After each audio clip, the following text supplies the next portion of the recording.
Mais c'est à vous aussi que je le dois, parce que c'est avec des gens comme vous que j'apprends beaucoup de choses aussi. Hein.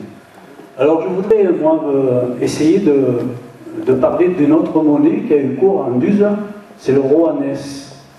On n'en a pas parlé ce soir parce qu'on était axé sur le Bernardin, mais j'aimerais savoir quelque chose sur le Rohanès, si c'est possible. J'ai d'abord créé une plaisanterie. Il m'a posé la même question le 8 mai. Je lui dis Rohanès, je ne connais pas ce que c'est que cette monnaie. C'est un truc vraiment bizarre. Vous êtes sûr du nom, l'orthographe et tout? Ah oui, puis Rohanès, ça vient. Je dis, là, vous m'en apprenez. Je ne connais pas la monnaie. Je vérifierai dans mon dictionnaire, puisqu'il y a 2 dictionnaires des typologies monétaires qui sont publiés, dont un par Michel Amandier dans la série Larousse, qui est de très bonne facture. Et puis je lui dis, mais c'était à quelle époque? Ah, puis là, quand il m'a dit, bah, c'est le duc de Rohan. Et en effet, et là, voilà. Ce qui prouve bien qu'on peut être spécialiste dans un domaine et complètement paumé dans un autre.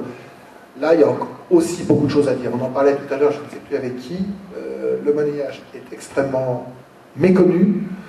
C'est un monnayage très intéressant, puisqu'il a une durée de vie extrêmement longue. Ce n'est pas un monnayage unique, il n'a pas été fabriqué dans un... Ah ben, c'est avec vous qu'on en parlait tout à l'heure.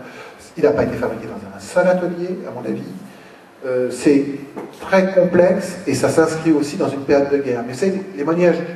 Je pense que, comme toutes ces monnaies du Moyen-Âge, de la grande période, car en réalité c'est une grande guerre civile, hein, c'est cette guerre qui commence en 1209 et qui va durer pratiquement jusqu'en 1240, 40-45, hein, eh bien c'est une guerre civile. C'est une guerre civile, et au moment des guerres civiles, tout est possible.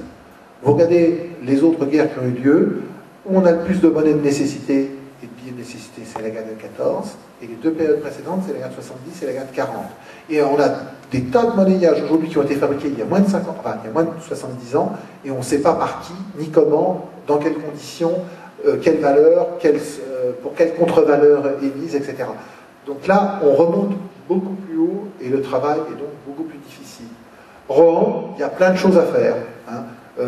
Là, c'est pareil, on a très peu de monnaie, les douzains n'intéressent personne, l'or est rarissime, en plus il atteint des prix pas possibles quand ça passe, et d'autre part, on a très peu de textes.